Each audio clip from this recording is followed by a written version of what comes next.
이사갈의 아들들은 돌라와 부하와 야숲과 시므론 네 사람이며 돌라의 아들들은 우시와 르바야와 여리엘과 야메와 입삼과 스무엘이니 다 그의 아버지 돌라의 집 우두머리라.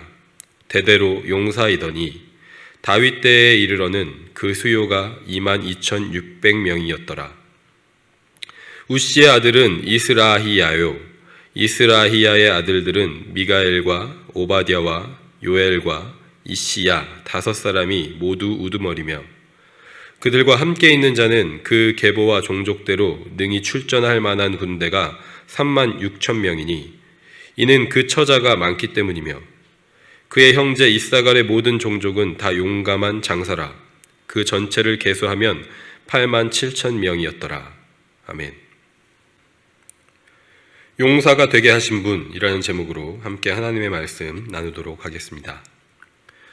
우리는 족보의 구조를 통해서 역대기가 다윗 왕조의 통치와 성전 예배의 중요성을 강조하고 있고 그러한 이유로 유다와 레위 지파 족보에 초점을 맞추고 그에 대해서 더 자세하게 기록하고 있다는 것을 알 수 있습니다. 그래서 역대기 저자는 2장부터 5장까지 유다를 맨 처음으로 시작해서 이스라엘의 남쪽에 자리 잡았던 지파들의 족보를 기록한 후에 6장에서는 레위 지파의 족보를 자세하게 기록하고 있습니다. 하지만 역대기가 유다 자손과 레위 자손만을 위해서 쓰여진 것은 아니라는 사실을 우리는 또한 분명히 알 수 있습니다. 왜냐하면 이 전체 족보는 2장 1절과 2절에서 기록하고 있는 것처럼 이스라엘의 12아들 그리고 그 자손들에 대한 기록이기 때문이죠. 그래서 오늘 본문인 7장부터는 이스라엘의 북쪽 지역에 정착한 나머지 지파들의 족보를 기록하기 시작합니다. 그리고 그 내용들을 통해서 각각의 지파들을 향한 하나님의 신실한 약속과 계획을 발견하고 그 가운데서 이스라엘 전체를 향한 하나님의 뜻이 무엇인지를 깨닫게 하십니다. 7장에서 이어지는 족보의 첫 번째로 기록된 지파는 이사갈 자손들입니다. 이사갈은 이스라엘의 9번째 아들인데 오늘 본문을 통해서 우리가 알 수 있는 사실은 이사갈 자손들이 대대로 용사들이었다라는 사실입니다. 2절에서 다 그의 아버지 돌라의 집 우두머리라 대대로 용사이더라 라고 기록하고 있고 5절에서 그의 형제 이사갈의 모든 종족은 다 용감한 장사라 라고 기록하고 있습니다. 이사갈 지파가 집안 대대로 용사, 장사를 배출할 수 있었던 이유는 무엇이었을까요? 우리는 그 이유를 야곱이 죽기 전에 아들들에게 유언을 남기면서 축복한 내용을 통해서 생각해 볼 수가 있습니다. 창세기 49장 14절에서 야곱은 이사갈에게 이런 말을 남깁니다. 이사갈은 양의 우리 사이에 꿇어 앉은 건장한 나귀로다. 다른 지파의 자손들을 양에 비유한다면 이사갈 자손들은 건장한 나귀라고 말합니다. 원어적인 의미는 뼈의 나귀, 골격이 좋은 나귀라는 뜻입니다. 말 그대로 타고나기를 뼈와 골격이 튼튼하고 힘이 센 집안이라는 것이죠. 하나님께서는 야곱의 축복을 통해서 이사갈에게 건장하고 튼튼한 신체를 허락하셨고 그 말씀대로 이사갈 자손은 이스라엘의 역사 가운데 대대로 용사, 장사를 배출하는 지파가 되었음을 역대기 저자가 기록하고 있는 것입니다. 그런데 오늘 본문의 기록에서 우리가 주목할 필요가 있는 요소가 한 가지 더 있습니다. 그것은 바로 용사의 숫자를 기록해 두었다는 점입니다. 2절에는 돌라의 아들들 22,600명, 4절에는 우시의 아들들 36,000명이 구체적으로 기록되어 있고 마지막 5절에는 이사갈 자손의 용감한 장사들 전체 수가 87,000명이었다라고 기록하고 있습니다. 성경에서 이렇게 싸울 수 있는 남자의 수를 기록한 적은 3번이 있습니다. 민수기 1장과 2장에 기록된 것처럼 출애굽 후에 하나님께서 명령하신 대로 모세가 행하게 된 1차 인구조사가 첫 번째이고 민수기 26장에서 실시한 2차 인구조사가 두 번째입니다. 그리고 마지막 세 번째는 우리가 잘 알고 있는 다윗이 실시한 인구조사입니다. 그렇다면 오늘 본문에 기록된 이사갈 지파의 숫자는 어떤 인구조사 결과를 반영한 것일까요? 숫자를 비교해보면 1차와 2차 인구조사의 결과는 아니라는 것을 알 수가 있습니다.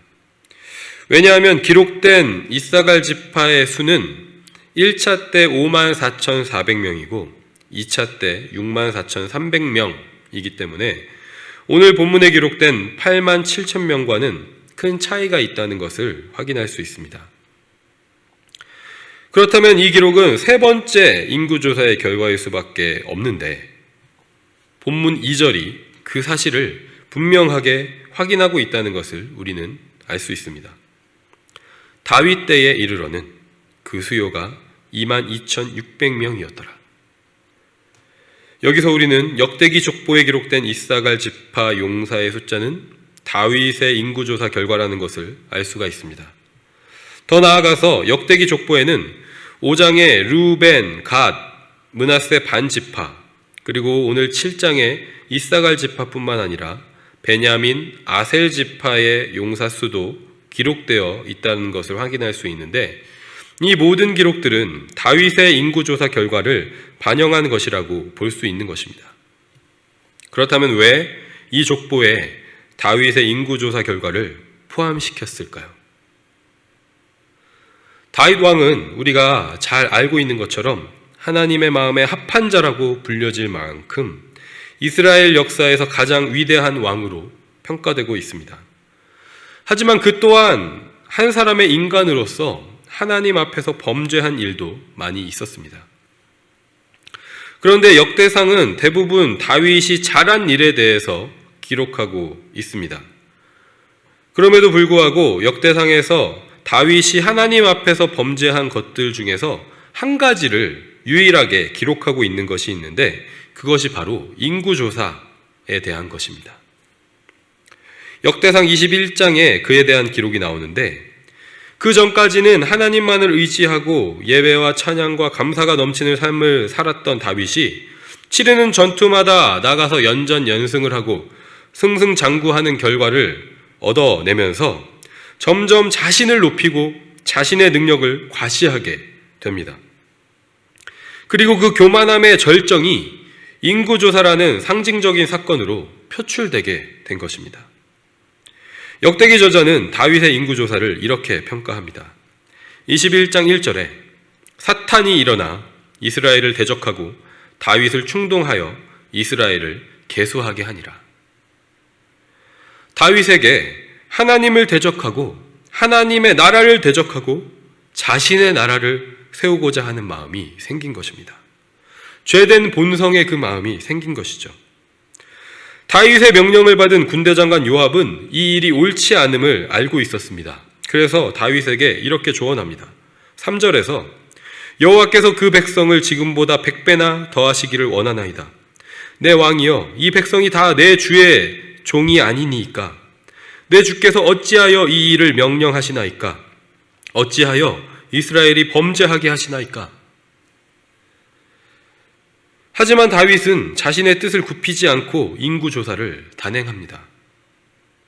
그 결과는 어떻게 되었습니까?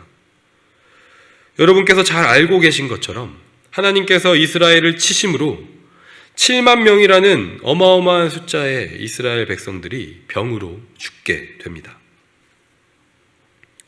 다윗이 승승장구하게 해주신 분이 누구십니까? 다윗에게 강한 군대를 허락하셔서 싸우게 하신 분이 누구십니까? 바로 하나님이십니다. 다윗은 이 사실을 모르는 사람이 아니었습니다. 그런데 계속되는 승리가 점점 그 사실을 잊어버리게 한 것입니다. 모든 전쟁이 하나님께 속했음을, 모든 능력이 하나님께로부터 왔음을 잊어버리고 그 능력이 마치 처음부터 자신에게 있었다고 착각하게 한 것입니다. 오늘 본문 말씀으로 돌아가 보도록 하겠습니다. 이사갈에게 튼튼하고 건강한 신체를 허락하신 분이 누구십니까? 그의 자손들이 대대로 용사 집안이 되도록 하신 분이 누구십니까? 야곱을 통해서 이스라엘을 축복하시고 이사갈을 축복하신 하나님이십니다. 용사, 장사라는 뜻을 가진 깁보르라는 히브리어는 강한, 능력 있는, 위대한이라는 뜻을 가지고 있는데, 이 표현은 하나님의 속성을 표현할 때도 성경에서 많이 쓰였습니다. 우리가 잘 알고 있는 대표적인 성경 구절들 몇 가지를 제가 읽어드리도록 하겠습니다. 시편 24편 7절과 8절 말씀입니다. 문들아 너희 머리를 들지어다. 영원한 문들아 들릴지어다. 영광의 왕이 들어가시리로다. 영광의 왕이 누구시냐? 강하고 능한 여호와시요 전쟁에 능한 여호와시로다. 아멘. 스바냐 3장 17절 앞부분입니다. 너의 하나님 여호와가 너의 가운데에 계시니 그는 구원을 베푸실 전능자이시라. 아멘. 이사야 9장 6절 말씀입니다. 이는 한 아기가 우리에게 낳고 한 아들을 우리에게 주신 바 되었는데 그의 어깨에는 정사를 메었고 그의 이름은 기묘자라 모사라 전능하신 하나님이라 영존하시는 아버지라 평강의 왕이라 할 것임이라. 아멘. 하나님께서 사람을 하나님의 형상대로 지으셨기 때문에 사람에게 주어진 그 어떤 신체적 능력이나 그 밖의 여러 가지 탁월함들은 모두 하나님께로부터 온 것입니다. 그런데 우리는 쉽게 착각할 때가 있습니다. 그러한 능력이 마치 온전히 나의 재능이라는 착각, 나의 노력의 결과라는 착각들을 합니다. 우리가 농담 반 진담 반으로 하는 표현들이 있습니다. 유명한 스포츠 운동선수나 연예인들의 이름 앞에 갓을 붙여서 부르거나 그 이름 뒤에 느님을 붙여서 부르는 경우가 있습니다. 이처럼 탁월한 능력을 가진 사람을 높이고 찬양하는 모습은 우리 일상과 문화에서 어렵지 않게 발견할 수가 있습니다. 사랑하는 성도 여러분, 오늘 말씀을 묵상하면서 우리 자신을 되돌아보기를 소망합니다. 하나님께서는 하나님의 자녀들, 백성들에게 각각 필요한 능력을 허락하십니다. 그래서 우리 각자는 여러 가지 다른 종류의 능력들을 가지고 성품들을 가지고 좋은 덕목들을 가지고 이 땅을 살아갑니다. 하나님께서 그 능력을 주시는 이유는 우리 모두가 함께 하나님의 나라를 세워가게 하시기 위해서입니다. 우리는 그래서 그것을 하나님께서 주신 은사, 선물이라고 말하기도 하죠. 그래서 사도 바울은 이렇게 권면합니다. 로마서 12장 5절부터 8절 말씀에 이와 같이 우리 많은 사람이 그리스도 안에서 한 몸이 되어 서로 지체가 되었느니라. 우리에게 주신 은혜대로 받은 은사가 각각 다르니 혹 예언이면 믿음의 분수대로, 혹 섬기는 일이면 섬기는 일로, 혹 가르치는 자면 가르치는 일로, 혹 위로하는 자면 위로하는 일로, 구제하는 자는 성실함으로, 다스리는 자는 부지런함으로, 긍휼을 베푸는 자는 즐거움으로 할 것이니라. 아멘. 우리 각자가 받은 은사, 능력 그 자체를 찬양하지 않기를 소망합니다. 은혜로 그 선물을 주신 하나님을 찬양하는 우리들이 되기를 소망합니다. 튼튼하고 힘이 센 용사의 능력을 자랑하지 않기를 소망합니다. 용사가 되게 하신 분, 하나님만을 자랑하는 우리들이 되기를 소망합니다.